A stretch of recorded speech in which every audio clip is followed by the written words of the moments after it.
in my first book, I was pretty tough on people, asking that we try to get everybody to get their cholesterol under 150. And that would, for those that easily did that, that would work. It's kind of a false way of getting it there by just taking a gorilla dose of statin and then getting your cholesterol down. That doesn't work because, look, no number has ever caused heart disease. Heart disease is caused by what is passing through your lips every day that is going to destroy the ability of your endothelial cells to make sufficient nitric oxide.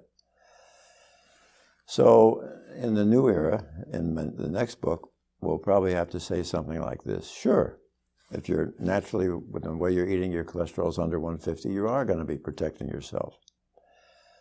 But suppose that we had a situation where I had 1,000 persons who were totally 100% compliant with with the disease, excuse me, with the nutrition form that I'm asking, whole food, plant-based nutrition. Those 1,000 people,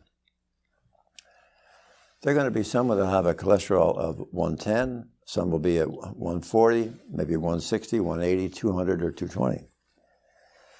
Now, what does that tell us?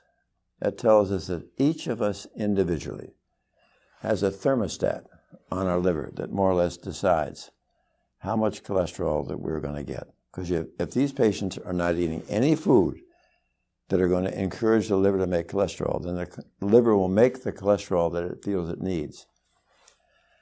And I am increasingly not fearful for patients in that category, providing that they are maintaining the integrity of their endothelial fortress.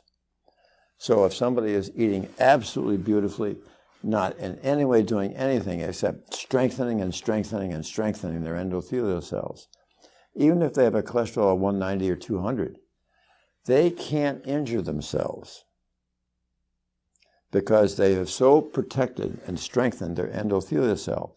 It is not being, there's no crack or fissure or opening or weakness where that cholesterol can slip into there and start this cascade of inflammation.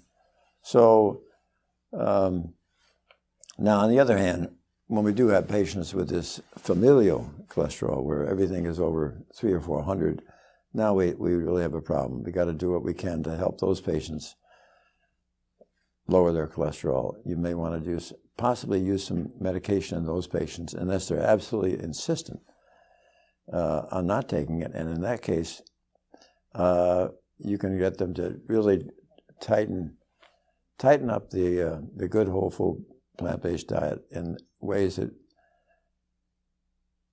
offer them the greatest assurances they're doing everything they can to strengthen their endothelial fortress.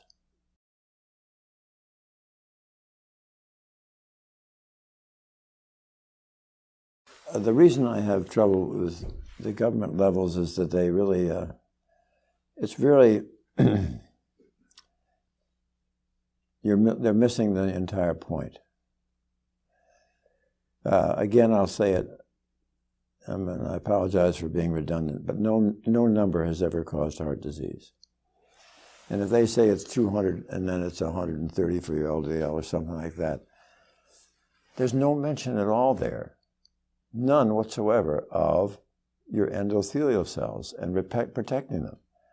So if somebody happens to have a cholesterol that's over 150, but they're absolutely not eating anything that is going to injure their endothelial cells, that they're building their endothelial fortress, then I think they're protected. But I think just to throw out a number and not explain what really causes this disease is not really telling the whole story.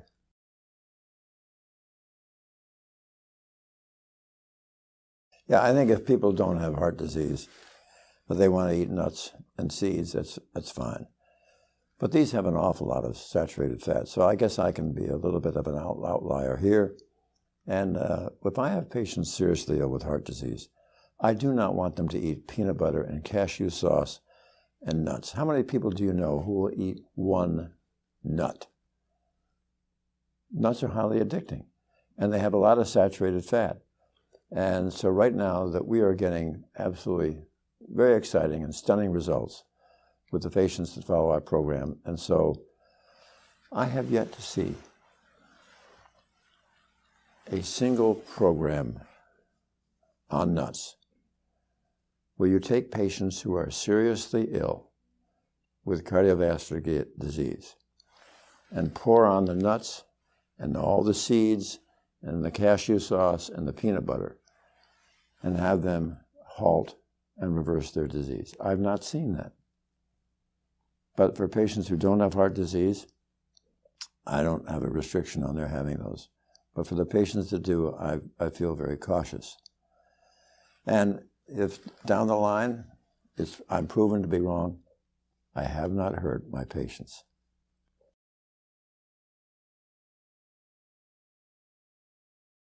Well, I think there are multiple studies that clearly show that dairy is one of the worst things you can do in terms of what it can do for tumor formation and what it can do for atherosclerosis. Can you imagine a patient with heart disease being asked to eat ice cream and cheese and yogurts? No, and butter. I mean, it just is absurd. Now, dairy is a food that has got to go. That's now, just in wrapping this up, the reason that I find that I'm perhaps more passionate than ever about medicine is because I really feel that we are at the moment on the cusp of what I call a seismic revolution in health. And this seismic revolution in health is going to come about because, well, we've talked about heart disease today. Whole food plant-based nutrition not only gets rid of heart disease, it gets rid of hypertension, it gets rid of diabetes, it gets rid of high cholesterol, it gets rid of the risk of stroke, of vascular dementia, Crohn's disease, osteoporosis, and ulcerative colitis, rheumatoid arthritis, lupus and multiple sclerosis, allergies, asthma, kidney disease. I mean, the list goes on. We have never before have we had in medicine's toolbox a therapy that is so safe, so void of hideous side effects, so inexpensive. And it's up to us in the profession to find the will and the grit and the determination to share with patients the lifestyle and most specifically the nutritional literacy that will empower them as the locus of control to absolutely annihilate 80% of chronic illness. Thank you.